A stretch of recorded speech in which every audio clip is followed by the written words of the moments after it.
Motivation in and of itself is a scam. I don't believe in motivation. I believe in discipline. I am not motivated to do the things I'm supposed to do every day. I don't wake up full of like joy that I have to go to the gym or that I have to work or got to deal with crap. I don't feel motivated to do them. I'm disciplined. I do them regardless of how I feel. Whether I'm in the mood to do it or I'm not in the mood to do it, it gets done. That's discipline. Discipline's a real thing. Motivation is fleeting. Yeah. You're never going to be permanently motivated. So when someone comes along and says, oh, do what you're passionate about, what they're saying is you'll have endless motivation and then you'll be able to try hard. If you're the kind of person who can only try hard at something he enjoys, then you're going to fail. Because most things you enjoy don't pay any money. If they paid money, you wouldn't enjoy them.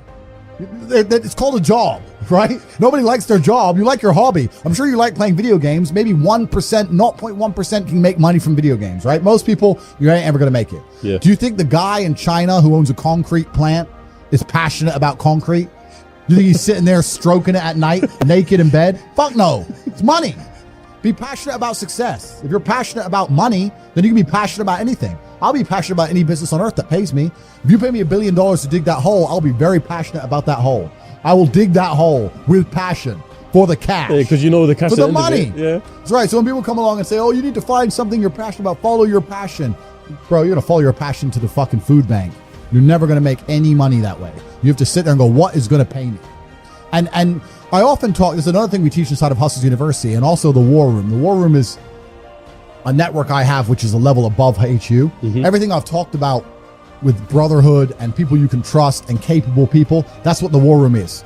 The War Room are people who have come along and we've all agreed, very much like me and Tristan have a relationship. It's 2,100 men now in 72 countries, and we've all basically signed a contract. We're brothers. So I have 15 businesses operating inside of there. Businesses are opening all the time. No one's ever been snaked. No one's ever been robbed. It's just 2,100 guys making money all around the world. We're doing everything you can possibly imagine, bro.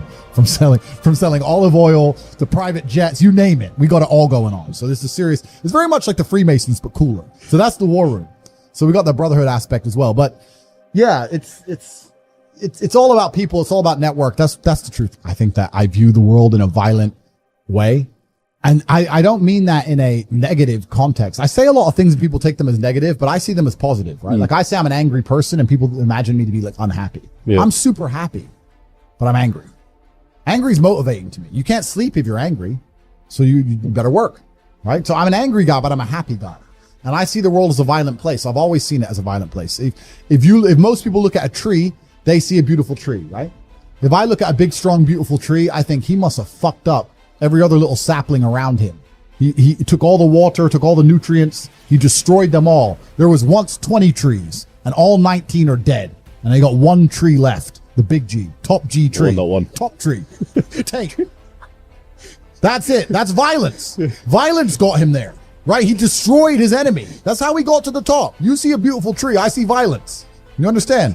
And that's the true nature of the universe. You have to learn that you have to take things from other people, and by taking it, I'm not saying go rob a bank. I'm not saying that. I'm saying completely the opposite. You can be a philanthropist. I'm taking money from everyone inside of HU, but I'm changing their lives. It's a good thing. You can take money in a positive way. Most people don't look at life that way. And when you look at life that way, you need to start identifying. One of the things we teach inside of HU is to identify every single time your money is taken from you. So I say this to people. I say for the next 2 weeks, every time you spend money, even if it's £1, write down how they got it from you. And they're like, what do you mean? I'm like, all right, cool. You're walking down the street. You're going to Starbucks. You buy a coffee. Why did they take your money? Well, I wanted coffee. Yeah, but how? Okay, you wanted coffee, right? Cool. Did you only want a coffee because you saw Starbucks, or did you want a coffee beforehand? Why did you want their coffee and not another coffee? Did you buy a cake as well? Why did you buy a cake? All right, cool. So now you identified how they took your money. Then realize how they could have took more of your money. You bought a cake, but you didn't buy a sandwich. Why? The sandwiches weren't on display, or they looked cold, or they looked rubbish. Or the woman who was serving me was old and ugly. Maybe she was a young cutie and talked to me about bologna sandwiches. I would have bought one, right? So you need to start identifying how your money is taken from you. Because once you identify how your money is taken from you, you can start to actually intelligently think about how you can take money from other people. But you need to start thinking about how you can convince people to give you their money as opposed to giving it to the places they already give it. Different analytics. And once you do that, people say, I can't think of how to make money. If you start doing that for a year and just keep a notepad, you'll have 100 ideas of how to make money. You'll sit there and go, there's a place here that's doing this, and we could do it better this way. This place online's doing this, we can do it better this way. And then to get them all done, what do you need? Network. You need people. It's all about people. Then you need to either go in the war room if you want to join, or have your people around you and say, okay, we can make money with this. Who's going to do it? Who's not lazy? Who's getting up at 4 a.m. tomorrow? Boom, let's get it done.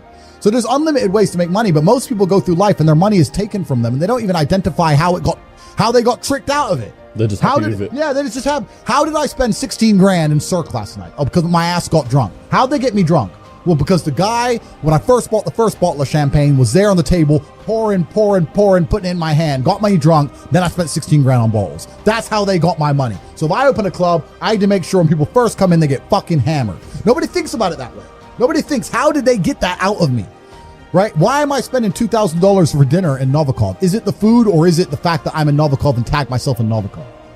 You have to identify how you're getting famoosed, how you're getting finessed. That's how you do it. But most people just walk through life getting finessed left, right, and center, giving all their money up. Oh, how did that happen? You got to learn to finesse other people. Yeah, but it's not finessing in a negative way. It's in a good way. It's a good way. You have to take money from other people. That's the only way you're going to make money. Yeah. You have to take it. There's a pimp, and he said a really intelligent line. He said, business is just other people's money. That's all business is. I want to start a business. So you want other people's money. That's what you want. So how are they going to give it to you?